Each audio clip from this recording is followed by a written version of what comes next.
Boa noite, Ana. Boa noite, menina Inês, como está? Está boa? Tudo bem? Cá estamos para a segunda parte da nossa conversa, que foi muito bem recebida a primeira parte. Já tivemos Foi? muitos contactos de pessoas a acharem muito interessante a conversa e a tua experiência, aquilo que nos contaste na primeira parte, não é? Também Da tive esse conversa. feedback de algumas pessoas minhas que fiquei surpreendida, portanto, agradavelmente surpreendida. Muito bem, muito bem. Alguma assim que queiras mencionar ou não? Há pessoas que ficaram, ai, quando é que é? Que horas é? Quero ouvir a segunda parte. E eu, oh, sério? Olha que engraçado, tem mesmo interesse em ouvir-me? Olha que máximo. E outros a Muito partilharem, bem. gostei muito imenso, vou ouvir certamente a segunda parte. Eu acho sempre que as pessoas não têm mais do que fazer do que me ouvir, não é? Portanto, é sempre uma agradável surpresa. É assim, se calhar achamos sempre que a nossa experiência é muito limitada por nós próprios, não é? Mas há sempre alguém que acha muito interessante. Epá, e uma volta ao mundo, Ana, bolas, não é ir ali ao lado, é uma Pois. grande experiência. Pois, é É verdade, uma é verdade. experiência espetacular, espetacular. E acho que as pessoas ficaram todas muito interessadas em ouvir mais. Pois, se calhar algumas destas pessoas, minhas amigas e conhecidas, se calhar não sabiam exatamente isto que eu tinha feito, na verdade, sabes? Depois fiquei a pensar, esta pessoa se calhar não sabia, ou já tinha, ou falou só muito por alto. Pois De falaste por facto, alto. sim, Uhum, uhum, talvez por isso. uhum. Já temos aqui uma audiência de 4 pessoas, assim aos pouquinhos vão entrando, vamos deixando de entrar e vamos, de qualquer forma vai ficar gravado, tivemos de facto aqui uns problemas técnicos relativamente aqui ao YouTube, portanto esta mudança também não deve ter sido, dificulta um bocadinho que as pessoas têm que encontrar outra vez a publicação, encontrar o Zoom, fazer a ligação, pronto, eu peço já desculpa por isso, foi minha culpa, mas de qualquer forma depois colocaremos a gravação no YouTube para toda a gente poder assistir novamente. Então, Ana, eu queria começar, tinha aqui algumas perguntas que pronto, e vou fazer como da outra vez, porque curiosamente tu às vezes parece que já vais adivinhar a pergunta que eu vou fazer a seguir e já vais respondendo, eu acho muito giro. Portanto, vou deixar a conversa fluir, mas pronto, de facto há aqui algumas perguntas que eu gostava mesmo de fazer e vou começar aqui por te perguntar. Portanto, foi o teu marido, na altura, o Carlos, que teve a ideia da viagem ao mundo. Disseste-me na última sessão, não foi quando estivemos aqui juntas, mas tu abraçaste-te a decoração, não é? Isto foi uma escolha tua, ir também, não é? Porque podia não ter sido, na verdade, tu paraste a tua vida também, não foi só ele, não é? Paraste as tuas aulas, os reencontros com a tua família, a música, tudo o que fazias para fazer esta viagem. E, portanto, eu queria te perguntar, nesse âmbito, quando tu decidiste ir, quais eram os teus objetivos, quais eram os teus receios e como é que tomaste a decisão? Ou seja, porque eu imagino-me a mim, não é? Se eu agora pensasse assim, alguém me desse o desafio, olha, vamos fazer uma viagem ao mundo. Epá, é uma decisão que não é leve, não é? É uma decisão que é preciso ser tomada com muita ponderação. Eu fiz isso da tua parte. Essa é uma excelente pergunta. Para mim, em particular, tenho sempre dificuldade em, em, em decidir, em tomar decisões, em medir prós e contras. Curiosamente, essa pergunta, enfim, faz muito sentido. Portanto, deixa-me lá pensar. Como é que eu tomei a decisão? Para mim, o que mais me preocupava era a questão do trabalho. Eu conheci depois, mais tarde, pessoas que tomam a decisão de ir, de fazer viagens destas, e durante a viagem também conheci pessoas que simplesmente se despediram dos empregos e foram, e que depois, na volta, logo se vê. Okay. Para mim era muito claro que isto para mim não dava, portanto, no momento em que começámos a ponderar esta ideia, a primeira coisa, para mim era muito claro, eu só iria se pudesse ter uma licença sem vencimento. Não teria a coragem de... Pronto, este é a minha principal preocupação. Ficar sem chão, não é? Ficar sem Exatamente. o emprego, Pronto. no fundo. Para mim a questão do trabalho era fundamental, menos saber que ao regressar eu teria o meu trabalho, porque ia ficar um ano sem receber o ordenado e, portanto, pronto, não tinha na altura um empréstimo de uma casa para pagar. Portanto, essa era a principal preocupação. De facto, tudo o resto, mesmo em termos familiares e outros compromissos que eu tinha, como era uma paragem limitada, era um ano, de facto é muito tempo, mas era um ano, portanto não foi tão difícil para mim tomar a decisão nesse sentido. Portanto, a família estaria lá, portanto ia-me custar um bocadinho aqui a questão dos meus sobrinhos, daquela que iria nascer também, mas pronto, eu iria regressar, portanto era um ano. Estando a questão do trabalho assegurada, portanto, fizemos o pedido, foi aceito, ok, então se foi aceito, vamos lá. Ok. Para mim era a questão mais difícil para mim. A questão de viajar, eu gosto muito de viajar, portanto depois comecei a pensar, não é? Depois de ele colocar aqui este bichinho, esta ideia na cabeça, comecei a achar que a ideia seria muito gira, assim, pá, volta ao mundo, viajar aqui, assim, pá, porque não, realmente... Não há filhos, não há aqui coisas de maior, portanto temos possibilidade, não temos grandes despesas, portanto, epá, vamos lá. Pronto. Não foi assim, aqui, ou seja, a maior decisão tinha a ver com o trabalho. Ok. Pronto, essa estando resolvida, o resto foi fácil. Ok. Portanto, tinhas garantido um ano de licença sem vencimento e, portanto, quando voltasses, terias o teu lugar salvaguardado, não é? Sim. Ok. E relativamente à família, como é que colocaste essa questão aí dentro de ti? De não ver, no fundo, a família, não é? De não estar, de não participar nos eventos familiares, aniversários, aquelas coisas, não é? Que normalmente são momentos marcantes da vida das pessoas, não é? Durante o ano. E na minha família isso é marcante e é vivido com alguma intensidade. Mas não foi difícil tomar a decisão. Eu sabia que a minha mãe ia achar que eu era doida, e de facto achou, vocês são os dois doidos, quer dizer, portanto, isso não, mas um ano sem trabalhar e viajar, mas está tudo louco, não é? Isso nós já sabíamos que íamos ter um bocado esse feedback, e tivemos, de facto. Pronto. Mas, pronto, é como te digo, era por um ano, e portanto, era só um aninho, não era bravo, e portanto isso não foi difícil. Ok. E, portanto, os teus restantes projetos também podiam aguardar, no fundo não eram assim questões muito importantes, não é? Ou seja, questões impeditivas de ires, não é? Não, e pronto, a questão dos meus coros, dos quais eu dirigia, pronto, tive que arranjar substitutos, um deles mais difícil que o outro, pronto, essa parte também custou-me um bocadinho, sim, na verdade essa parte custou-me também, as pessoas que eu deixei também ficaram um bocadinho assim abananadas com a minha ausência, e um dos coros também, o Carlos, estava no ouvido, portanto era assim uma coisa... Eram logo os dois, não é? Pois. Sim, essa parte, pronto, custou-nos um bocadinho, e recordo-me que nos primeiros meses até foi difícil desligarmos disso, desligarmos das pessoas que cá estavam, dos compromissos que sabíamos que eram semanais para nós, pronto, essa parte custou um bocadinho a desligar. De facto foi, essa parte custou-nos um bocadinho. Ias mantendo mensagens ou e-mails ou alguma coisa assim, foi? Sim, íamos sabendo como é que as coisas iam correndo, mas sempre com uma certa angústia, assim, pronto, agora não estamos lá, pronto, agora tenho que se habituar a outra pessoa, pronto. Depois, claro, depois com o tempo também tudo vai sarando, a gente vai percebendo que as coisas cá estão a correr bem, nós lá também estamos bem e pronto, e portanto o coração desliga também um bocadinho, pronto, sabendo também que está tudo a correr bem. E conseguias não ligar à tua mãe? Quando tu ligavas à tua mãe, com que frequência? Olha, sempre que havia internet boa que permitisse fazer a ligação, que nem sempre era possível. Portanto, era quando era possível, mais aos fins de semana, porque depois as diferenças horárias começaram a ser muito grandes e, portanto, nem sempre era fácil. Claro. Mas era assim. O maior período que tiveste sem falar com ela? Porque eu estou a perguntar isto porque eu sei que tens uma relação muito próxima com a tua mãe. É verdade. Deixa-me só ligar aqui a bateria. Sim. O maior tempo que tive sem falar com ela não sei responder, engraçado. Não sei responder a isso. Mas se calhar nunca tive mais que 2 semanas, eu penso que não. Ok.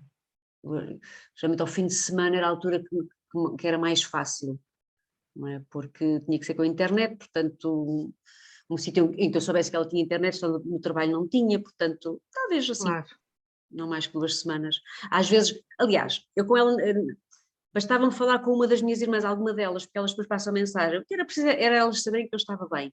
Okay. Portanto, se eu falasse com uma das minhas irmãs, ela passava a mensagem, estava tudo bem, portanto, de facto, a preocupação era que alguma delas tivesse notícias. Claro. claro. Era assim que íamos fazendo. Giro. Muito bem. Então eu agora vou passar para a parte difícil. Não. Estás aos calores? Eu queria te perguntar, é uma coisa que eu pergunto às minhas filhas também, qual foi a melhor e a pior experiência desta viagem toda, de um ano, para ti? Podem ser várias coisas melhores e várias piores, ou tenho que escolher? Podem, se forem igualmente boas, igualmente más. Olha, uma das melhores foi perceber que o mundo não é assim tão mau. Às vezes, quando estamos aqui, no nosso país, a ver notícias e ver as coisas lá fora, sem querer ficamos, se não tivermos algum cuidado interior, digamos assim, ficamos um bocado a achar que o mundo é terrível lá fora, que é um perigo, que as pessoas são oportunistas. E nós tivemos várias situações onde as coisas podiam ter corrido todas muito mal. Desde transportes que não foram para onde nós achávamos que íamos, desde chegar à noite a sítios e não haver ninguém que falasse inglês, não sabermos onde estamos, aconteceu-nos várias vezes na China, por exemplo, não sabemos onde é que a gente estava, o autocarro parar, nós acharmos no itinerário que íamos parar num sítio, na China parámos num sítio, a meio, o senhor parou a meio e disse, olha, adeusinho de saúde, e nós não sabíamos onde estávamos, era noite, tivemos várias coisas destas, onde as coisas podiam ter corrido muito mal. Pai, nunca correram. Encontramos sempre pessoas que nos ajudaram, sempre pessoas que de alguma forma conseguiram orientar-nos. Nunca tivemos, de facto, problemas. Tivemos, claro, oportunistas para vender coisas e para nos enganar em termos de dinheiro, de sacar algum dinheiro ao turista. Tivemos várias. Agora, de nos fazer mal, percebes? Nos fazer mal, não tivemos. E quando precisámos, de facto, sempre gente nos ajudou. Portanto, assim, uma das grandes lições foi essa: o mundo não é assim tão mau. Que engraçado. De facto, há pessoas menos boas em todo o lado, não é? E os problemas acontecem em qualquer lado. Outra coisa boa foi perceber que realmente as nossas formas de estar e nós habituamos aqui à nossa forma de pensar, de viver, como é que as coisas todas funcionam, o que é que se come, o que é que não se come. Pronto. Chegas à Mongólia, estás na fila para o mínimo para pagar no supermercado e as pessoas vêm e passam à tua frente. Para nós isto é impensável fazer, não é? A Mongólia passa-se à frente e depois, quando nós reclamamos, as pessoas nem percebem o que é que nós estamos a reclamar. Estavas numa fila para pagar alguma coisa, para comprar, e chega alguém e passa-te à frente. E as pessoas vinham trazer as suas coisas e depois havia ali um espaço e as pessoas metiam-se para pagar. Ou na fila para o multibanco também aconteceu, estávamos na fila, assim, afastados da pessoa que estava na máquina, não é? A pessoa saiu, veio outra pessoa e passou. Ou, por exemplo, chegares à China e veres cães, metades de cães pendurados nos mercados para vender, porque as pessoas comem cão. Isso é uma coisa que para mim seria muito difícil. Pois é, mas tu pensas assim, então, mas o que é que eu tenho para dizer? Então, mas eu não como vaca, eu não como coelho, ou eu não como galinha, qual é a diferença, não é? E tu vês-te confrontada, eu vi-me confrontada com estas questões internas que é, claro que foi horrível, aliás, havia mercados desses que eu depois deixei de ir, não entrei mais, nem sequer queria, não consegui ver aquilo. É uma angústia, é uma raiva, não é? Estes filhos de não sei de quem, que estavam a comer cães, desgraçado. E sim, mas depois, mas qual é a diferença? E depois ser confrontada com estas questões culturais diferentes, não é? Com a tendência de chamarmos os outros de ignorantes porque fazem assim e fazem assado, nós fazemos assim assado de outra maneira, com outros animais, de outra forma, quer dizer... É verdade. Pronto, acho que no geral tentamos ser civilizados pelo menos com o sofrimento do animal. Pronto, que às vezes na Ásia não se encontra, ao menos o respeito puro, não é? Mas de qualquer forma, pronto, e tudo isto é estar, sobretudo na Ásia, não é? Tu chegas à Ásia, estás constantemente em choque com aquilo que tu vives na Europa. Está sempre tudo a chocar. Da forma como tu lidas com os outros, da forma como tu respeitas no trânsito, como respeitas as filas, como comes, como rezas, tudo é diferente, portanto tu estás sempre, é um choque constante com as tuas crenças, com as tuas formas de estar, e isso custa. Há assim uns sapos que se engolem e tal, mas depois isto vai se entranhando e tu vais, sem querer, tu estás a refletir sobre estas coisas e percebes que, epá, de facto tu és uma migalhinha só, não é? Tu não és o centro do universo. Portugal não é o centro do universo, a nossa forma de viver não é o centro, nós não somos o supra-sumo de coisa nenhuma. Exatamente. E isto é, ao mesmo tempo é duro, mas é uma experiência espetacular de crescimento e de abertura, sabes? Eu costumo dizer que há a Ana antes da volta ao mundo e depois há a Ana de depois. É outra coisa, de facto. Quer dizer, eu costumo juntar tudo, eu junto a volta ao mundo com os 2 anos depois de Timor-Leste, não é? Portanto, esses 3 anos. E olha quem é ela. Esta senhora Ana Machado, que acabou de entrar, foi minha colega em Timor-Leste, uma mulher extraordinária, com energia que não acaba, não sei onde é que ela vai Seja buscar. bem-vinda, Ana. E neste momento ainda está a trabalhar em Moçambique, ela continua a ser professora, portanto ela não sabe fazer outra coisa, esta mulher não para, portanto está em Moçambique a trabalhar, não acho que é diretora, não é? Em Angola, pois é, em Angola, é verdade, não é Moçambique. Eu há bocadinho disse, eu cheguei e disse, olha o que eu vi aqui, vou assistir. Tomei banho, vesti o pijama, sentei-me à mesa e disse, vou assistir. Comecei por assistir a parte 1, que não sabia, não acabei, e disse, não, tenho que assistir em direto à parte 2. Desculpem lá, mas fiquei muito emocionada quando te vi. Ana, obrigada. Olha, grande beijinho, Ana, que saudades que eu tenho. É verdade. Inês, sabe, a Ana Machado está em Angola, nada em Moçambique. Eu fui a Angola há 3 anos e fui lá visitá-la. E estive com ela e fui visitar a escola onde ela trabalha. E, mais uma vez, o trabalho da Ana é espetacular. Ana Machado é uma mulher cheia de energia, cheia de ideias. Portanto, foi muito bom. Já me estás a dar aqui uma ideia para outra live aqui com a Ana Machado. Sim, ela histórias para... Esta mulher, então, tem ainda mais histórias do que eu. Muito bem, muito bem. Já não sei o que eu estava a dizer, estava a falar. Foste à escola? Não, antes da Ana Machado. Sim. Lembrar a Ana Machado. Estava a falar deste... perguntado quais eram as melhores e as piores coisas, e tu também à altura disseste-me que. As melhores, já falei duas importantes melhores. Pronto, no fundo, depois, claro, a noção de que o mundo não é assim tão mau, não é? De que o mundo não é assim tão. Não, e eu continuo a acreditar que há mais pessoas boas, muito mais pessoas boas do que pessoas menos boas. Sim. Okay. E a experiência na volta ao mundo ensinou-me isso também. Ok. Não acredito que seja só uma questão de sorte. Pronto.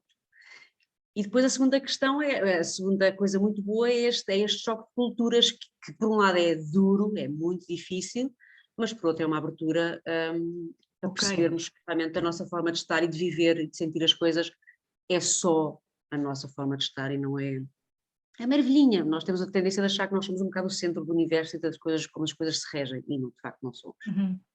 Portanto, talvez estas assim as duas maiores, claro, à parte de países maravilhosos que eu conheci que me ficaram no coração. Esses são vários. Pronto, a Mongólia é um deles, a China, o Nepal, a Bolívia, Tasmânia. Pronto, meu Deus. Conheci pessoas também maravilhosas. E porquê? Porquê esses? Ou seja, de que forma é que tocaram mais do que os outros onde estiveste? A Mongólia foi a primeira vez que eu saí, que eu considero que saí da Europa. Pronto, eu já conhecia uma série de coisas na Europa, já tinha viajado bastante. A primeira vez que eu saio desta forma de viver, que é toda igual, mais ou menos, não é? Nas cidades todas europeias, foi a Mongólia. E, portanto, foi um choque tremendo para mim. Foi a primeira vez que entrei num país com outra forma de estar, com o hinduísmo, uma mistura com o budismo. Pronto. E um país lindo, um país deserto, um país paupérrimo também. E conheci pessoas muito giras, conheci pessoas giríssimas. Muitas giras. Estas miúdas que já tinha referido. As tuas duas raparigas, não foi que tu conheceste? Uma está na América, outra está no Canadá, portanto eram já miúdas que queriam conhecer, queriam viajar, sempre muito curiosas. Sim, essas foram as duas miúdas mais marcantes na Mongólia. O país é lindíssimo, é um país maravilhoso. Encontrei o Richard Gere, aliás, cruzei-me com ele na Mongólia, está bom? Só para saberem. Porquê? Porque o Richard Gere é budista, ele é budista, e então começou um seguro na cidade, o Richard Gere estava no país, bem, estava tudo meio louco, e nós numa montanhas sagradas, onde fomos, tínhamos marcado, estamos a caminhar e começamos. Lá vinha ele, com a sua comitiva, a caminhar na montanha sagrada. Sim senhora, pronto. enfim, não foi por isso que gostei da Mongólia, mas foi um momento assim, um momento diferente. Depois a Bolívia é um país lindíssimo, não tinha expectativa nenhuma, é um país cheio de cor, pessoas muito engraçadas, um país muito simples, pessoas muito simples, mas muito, muito simpáticas, muito acolhedoras, é um país lindíssimo também, cheio de cor, foi também encantador, pronto. E a China? Tu falaste da China também, que também te marcou muito. A China, não tinha grande expectativa também sobre a China é um país, claro, enorme, essa parte já sabia, mas é um país lindíssimo, acolhedor, os chineses não falam inglês, encontramos muitas pessoas que nunca tinham visto estrangeiros, depois andámos pelo meio da China, não é? Pelo meio, comboio, chegámos a entrar em estações... Foi a verdadeira viagem ao mundo. Epá, foi. Não foi ir às capitais fazer os trajetos turísticos típicos, não é? Exatamente. Vocês arriscaram-se mesmo, foram mesmo... Sim, porque na verdade fomos percebendo que as capitais não são representativas do país. Mongólia, por exemplo, um país, na Mongólia, um país super pobre, tinha lá uma loja do Louis Vuitton. E eu perguntei, mas quem é que... Os mongóis não... Eu nem percebi o que aquela loja estava ali a fazer, mais tarde percebi, eventualmente alguns industriais estrangeiros... Porque não é o povo mongol para comprar aquelas malas, outra daquelas louças super caras da Villeroy, nem sei dizer o nome. Villeroy, não sei, e Bosch, acho eu, sim. Que não tem nada a ver, porque aquela capital, não é? O Ulaanbaatar, aquilo não tem nada, é uma coisa paupérrima, assim, uma coisa sem jeito, e depois aparecem aquelas lojas ali, com casas ao lado, com casas mal construídas e sem eletricidade, ou o que seja, percebes? Portanto, não... As capitais, regra geral, não representam o país. Quando tu sais da capital, aí sim, conheces as pessoas de gema e conheces como as pessoas de facto vivem, aquilo que é o país. A China, sentimos isso, pronto, porque andámos, tirando Pequim, depois andámos sempre pelos interiores. É muito fácil viajar na China, enfias-te num comboio, dormes durante a noite, gente, ninguém mexe nas suas coisas, tudo super, gente respeitadora, de barulhos e tudo, impecável. Os chineses também viajam muito assim. E depois acordas de manhã no sítio onde tu queres ir. Pronto. Chegámos a entrar em estações, onde, quando nós entrávamos para passar, criou-se um silêncio sepulcral. Ai, meu Deus. Não é exagero, não é? Uma estação cheia de chineses, ok? Tudo calou a fazer assim. E nós a passámos e a pensávamos, bom, é agora que ficamos sem um rim ou sem um fígado, qualquer coisa, não é? E mesmo à vontade lá no mercado como aos cães. Porque não dá para passar, é impossível passar despercebido. Portanto, o Carlos, o homem é enorme, os chineses são todos pequeninos, sem pelo, o Carlos com uma barba, com um cabelo, não sei o quê. Portanto, eu não sei eu acho que eles olhavam mais para ele do que para mim. Ai, que engraçado. Pronto, a cotovelarem-se, como quem diz, olha aqueles dois, aquilo é o quê? Mas isto é real. Estações cheias de pessoas que se calavam a olhar para nós. Aquilo foi assustador, aquilo ao início, assim, ai meu Deus, isto não vai correr bem. Portanto, não dá. Mas correu sempre bem. E depois vinha até connosco, a tirar fotografias, tipo estrelas de Hollywood. 4 e 5 ao mesmo tempo, fotografias e tal, e máquinas e tal, e queriam tocar e não sei o quê, e mexer nos cabelos. Bem, aquilo era um espetáculo. Pronto, a China, de facto, espetacular, sim. A China é um país encantador, é muito fácil, é muito afável. Depois eles nunca viram estrangeiros, depois querem estar connosco, querem falar connosco, depois alguns sabem 3 ou 4 palavrinhas e lá, depois, e falam e... Eles quiseram tocar mesmo no cabelo, foi? Ai, meu Deus. É tipo dar sorte, tirar uma fotografia com um estrangeiro e estar, porque eles queriam depois tocar, aquilo era uma espécie de amuleto, dava-lhes sorte. Que engraçado, que engraçado. E muitos que nunca tinham visto estrangeiros, fomos os primeiros estrangeiros que eles viram. Que giro, que giro. Que nunca tinham visto, encontramos um miúdo que falava um bocadinho de inglês, então dizia, ficou todo contente quando nos viu, chamou-nos, levou-nos lá ao sítio, a gente estava-lhe a perguntar onde é que era a pousada, foi-nos chamar, levou-nos e disse-nos que nunca tinha visto ninguém fora da China, nunca tinha visto alguém que fosse chinês. Ai, que giro, que giro. Temos as experiências na China, foram experiências destas assim, diárias. Marcou-nos muito também por isto. E mais algum Agora, momento assim maravilhoso que te lembres assim, pronto, falaste das pessoas, das paisagens, deve haver N, não é? Mas assim, mais algum muito importante para ti? acho que assim de repente não me lembro mais de nenhum, acho que já falei dos mais importantes. Ok. É as pessoas, sobretudo as pessoas, as relações que se criam. Sempre as relações, não é? Sempre as relações. Sim, sempre pelas relações. E pelas paisagens também. Assim mais não me lembro de nenhum. Agora, das menos boas, eu tive momentos muito difíceis. Ora, para dar uma volta ao mundo não pode dar muita coisa, não é? Não podemos andar carregados com 30 mil roupas, nem andar carregados de roupa suja, não faz sentido. Portanto, 2 parzinhos de calças, uma bota no pé, 2 ou 3 t-shirts e siga, não é? Depois tu vais rodando, a t-shirt de baixo passa para cima, a de cima passa para baixo, depois quando podes lavas uma roupita, mais ou menos, na casa de banho, não sei o quê, e vais andando assim. Portanto, de facto, o nível de higiene Meu Deus, claro. baixa consideravelmente. Claro. Pronto. Depois, também não queremos ficar em hotéis de 5 estrelas, porque não temos propriamente dinheiro para. Portanto, vamos escolher os hostels, que era uma coisa que eu também não conheci só nessa altura, que existiam os hostels. Exatamente, quartos partilhados, no fundo, não é? Que nós ficámos sempre em quartos, Os dois quartos de só. casal, Ok. mas em hostels. Portanto, Ok. é sempre espetacular porque se conhece imensas pessoas. E uma viagem que era uma viagem a 2, poucas vezes foi a 2, porque depois encontramos pessoas que no dia a seguir vão para o mesmo sítio onde nós vamos, ou pessoas que nos propõem, olha pá, semana passada fui aqui, pá, vão, aquilo é muito giro. Portanto, e depois, muitas vezes, criam-se grupos de pessoas que vão aos mesmos sítios, que é uma coisa que é muito gira. Pronto. Claro. Portanto, poucas vezes tivemos só os 2, na verdade. E os hostels têm essa vantagem porque são sítios onde se encontram os viajantes. Só que pronto, claro, não é? Os hostels são baratos exatamente porque, enfim, não é? São coisas simples. Claro. E muitas vezes em quartos onde tu olhas para os lençóis e oh senhor, isto, não, good, clean, good. E tu vês cabelos nos lençóis e a uma dada altura já não tens energia para regatear nem para reclamar. Pois.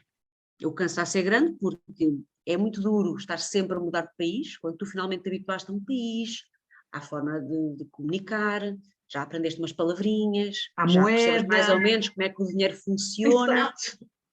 E quando estás já integrado no país, outro país novo, nova língua, novo dinheiro, novas contas. Portanto, isto a nível mental é muito cansativo. Pois é. E nós temos alguns momentos de exaustão. Temos alguns momentos em que temos, bem, chega, não dá mais. Portanto, um deles foi, talvez o primeiro foi na China, vamos arranjar um hotel melhor e não quero mais pensar, e depois todos os dias a planificar. Assim, não. É fecharmos dias num hotel melhorzinho para tomar banho, para ter uns lençóis de facto lavados, Claro. para poder lavar alguma roupa com tempo, e era comer e dormir. Preparar, Comer, ver um pois, filme. claro. Não, preparar nada, era comer, descansar, dormir, tomar banho, ver televisão, sem pensar. Ok. Em alguns momentos destes, assim, muito difíceis. Pronto, em momentos em que eu cheguei a pensar assim, ai meu Deus, mas o que é que eu estou aqui a fazer? O meu sofá, a minha cama lavadinha. Chegaste a pensar isso? Sim. Ai pá, o que é que eu estou aqui a fazer? Os meus lençóis, o meu sofá, o que é que eu estou aqui a fazer? Sim, tive assim alguns momentos desesperantes. Porque é muito cansativo também, percebes? É muito bonito, mas muito cansativo. Depois também viajar com pessoas é giro, mas a uma dada altura também é cansativo porque tens de estar sempre a comunicar em inglês e cansa também. É verdade. Portanto, tive momentos destes também. Okay. No meu aniversário apercebi-me que foi muito difícil estar longe da minha família, depois senti coisas que achava que não ia sentir, não imaginava que sentiria. Foi no meu aniversário e foi no Natal.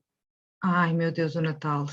Pois. O Natal sempre foi passado em família, portanto sempre foi muito especial na nossa família, juntámos sempre todos, fazíamos teatros dos primos todos, apresentávamos aos tios, aos avós, portanto sempre foram momentos, os melhores momentos da minha vida, foram passados em família, em particular nas noites de Natal.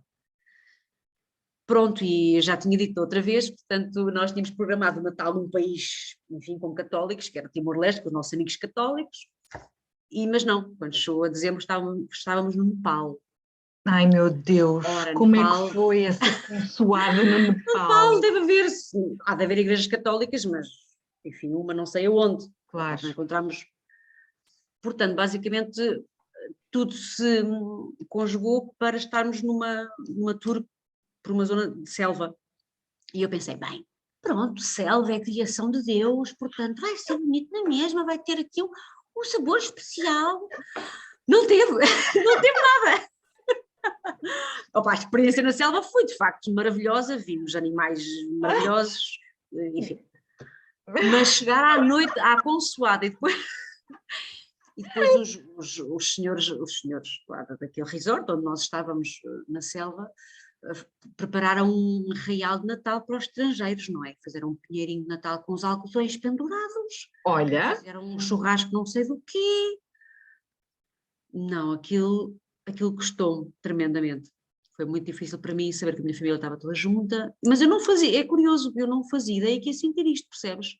Foi no momento quando eu percebi que era Natal, estava ali com um pinheiro de algodão e aquilo, pronto, foi muito difícil para mim.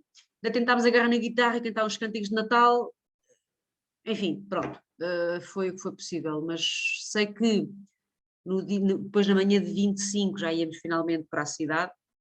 E aí, porque depois eu pedi, estava no meio da selva e eles tinham os telefones que nos permitiam ligar às famílias, mas nós não conseguimos ligar, porque a ligação era fraquíssima lá no meio. Portanto, eu não consegui falar, tudo embrulhava, não se percebia nada, não deu para comunicar, portanto aquilo foi... Pois para ti deve ter sido mesmo terrível. Foi. Eu lembro depois de manhã tínhamos a viagem marcada para a cidade, para sair da selva e voltar ao sítio onde, pronto, ao ponto de partida da cidade. Eu sei que fui a viagem toda a chorar.